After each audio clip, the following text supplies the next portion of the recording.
first guest tonight is an Oscar, Tony, and Emmy-nominated actress you know from films like American Beauty, Being Julia, The Kids Are All Right, and Nyad. You can see her next in The Bride, which opens in theaters at IMAX Friday, March 6th. Let's take a look. What? We're gonna go digging up bodies in Potter's Field? I mean, obviously, a medical cadaver is not an option. And I really don't understand the idea behind using pieces from many different dead bodies. What was the thinking there? And sewing them together. It's grotesque. Dr. Frankenstein's got some sort of fetish. I think that he was trying to create something beautiful. Well, that's ironic. Please welcome back to the show, Annette Bening, everybody.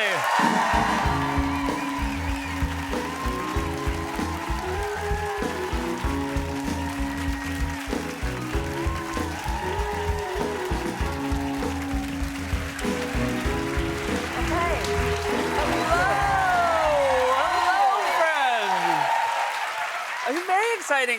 You obviously have a very storied career, but I feel like you maybe have never played a character with a better name than this one. No. Dr. Euphronius? Yes. I think Maggie Gyllenhaal, who wrote the script and directed it, had a different name in mind and then had to switch it. So then she came up with this idea of Dr. Euphronius. It's a really good name. Yes. And if you told me someone is going to play a Dr. Euphronius in a movie, I would not have jumped right to Annette Bening. So it's fantastic.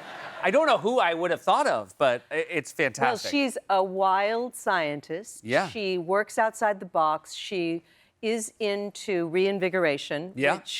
So Frankenstein comes to see her. He's Yeah. he's very gentle. He's very gentle. sweet. Christian Bale, He bringing is. a lot of heart to And he really Frankenstein. wants a girlfriend. Yeah. And so what do? We go to the graveyard and dig up a woman. You know what? You say it in a way that I was totally on board the whole time. Exactly. I feel like if anybody else had explained it to me, I would think that was dark and shady. But you said it, I'm like, yeah, let's do it. I mean, we all want girlfriends. This is a very much a reimagining of The Bride of Frankenstein. Had you read the original Frankenstein novel by Mary Shelley? I had not, but I then did. And of course, it's this iconic book that everyone has read. And I really saw why people are obsessed with the book. And she was 18 years old when she wrote it. And it's a springboard for Maggie Gyllenhaal to take us on this entirely different kind of adventure. It's a kind of gangster world in the 30s, but it's essentially a romance. And she ended up writing about all the things that were concerning her, about women and living outside the box and being wild. And it's really a feminist take on the whole thing. And then Jessie Buckley is playing the bride, and she doesn't know her name, and she's brought into the world, and she is a wild woman. And gives this incredible performance because she's actually a sort of a number of different women within the bride. It's fantastic. And, you know, Maggie, obviously an accomplished director at this point. It must be very exciting to work with both someone like her, who's obviously a great actor, who also knows how to get the most out of actors. It is. I think we have something in common, you know, just going off of reading the book.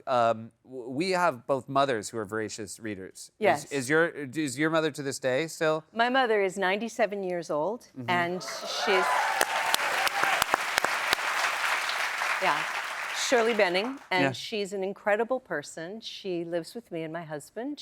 I lost my dad a few years ago. They were married 73 years. Unbelievable. Which is crazy. Unbelievable. That deserves a round of applause. Yeah, and she is a remarkable woman. And she lives in her pajamas in my house, and she does crossword puzzles and reads like a maniac. Yeah. And often reads scripts of mine. But then when I read the book, and it's just such an incredible book, everyone knows that. So I was blown away. And I said, Mom, you know, have you read it? And she said, I think I did years ago. So then she reread it. Yeah. What a fantastic thing to have her as a sounding board. Exactly. Yeah. No, it is. I like the idea of a 97-year-old reading a Hollywood script and being like, I don't think you're right for this one. Also, maybe something in common with my mom, they enjoys a cocktail while she reads a book. 5:30 sharp. Yeah. Martini. I mean, But only one. that's great. Well, you know, Because you can't be 97 having 2 martinis a day. She would rather have 2. She'd rather have... But I tell her one. And potato chips, by the way. Oh, really? Oh, yeah. bowl of potato chips, maybe 2. That's fantastic. God love her. Your first movie, I did not realize, because I think the first time I saw you in a film was The Grifters, which is a couple years after this. But you were in The Great Outdoors. I'm sorry that we used this photo, but there's an explanation. This is a comedy, Dan Aykroyd and John Candy Yes. taking their family into the wilderness. So this is the reverse shot of what you're reacting to. And this was a practical bear, correct? This was a real bear. This was a real bear. And he was a famous movie bear for Okay. a while. I don't think he's around anymore. His name Yeah. was Bart. Yeah. And and you know, I had those kids. I mean, they were like actors who were kids that were also on the set. Yeah. And when you do a scene with a real bear, they say things like, okay, you don't have any cuts on your skin, right? There's Yeah. no like open wound that the bear would like smell the blood. Yeah. And they say things like, you know, there's this electrical like thing put around the bear so that if the bear was to actually lunge at someone, because Yeah. of course the bear's supposed to be lunging. Yeah. So if he's really crosses that, then he gets shocked. Right. But the cameraman, who was right next to us, he said, yeah, I was on Jeremiah Johnson, which was a Famous Robert Redford right, movie. a lot of bears running around outside. And he said, you know, they told us that. They said if the bear runs, then just stand still. But he said, when that bear ran, the trainer was the first person to take off. I feel like the trainer tells that to everybody else so he can get a head start. Exactly. You know, he's It's like, a you ruse." guys freeze, and then he's like, Wayne.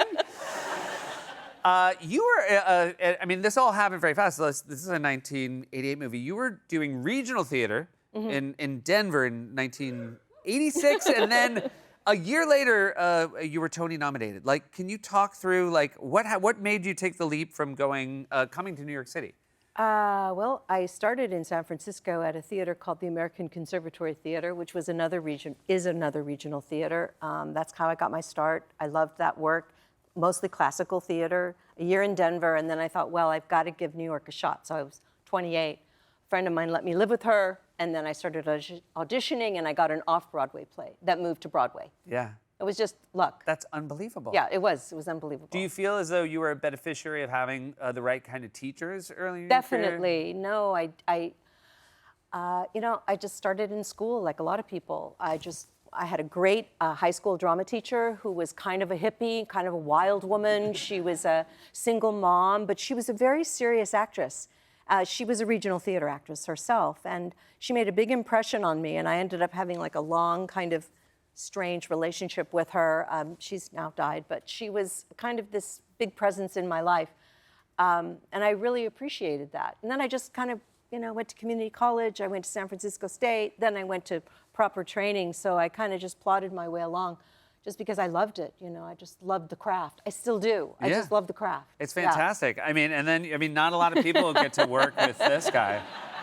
Yeah, no, that was my first movie, and it really was that thing of like, I can't believe this. I'm like in a real movie with I played Dan Aykroyd's wife. Yeah. I was this rich, horrible woman, and never mind about that. Anyway, it was a gas. It was incredible. We were at a lake. We shot in a Bass Lake in California, and we would have to get up. You know, when you do movies, you get up so insanely early. Yeah. It's like 4:30, you're getting up. But in those days, I was like, wow, great, 4:30, amazing. Yeah. We have to drive around the lake. Oh my God. That's why every movie should always have like 2 or 3 people who haven't been in movies before, just so everybody can ride their That's like right. youthful enthusiasm. Exactly. Yeah. Well, Exactly. congratulations on The Bride, and thank you so much for being here. It's always It's a such a delight to pleasure. see Thank you. you for having me. Annette Bening, everyone. The Bride is in theaters and IMAX this Friday. We'll be right back with Robbie Hoffman, everybody.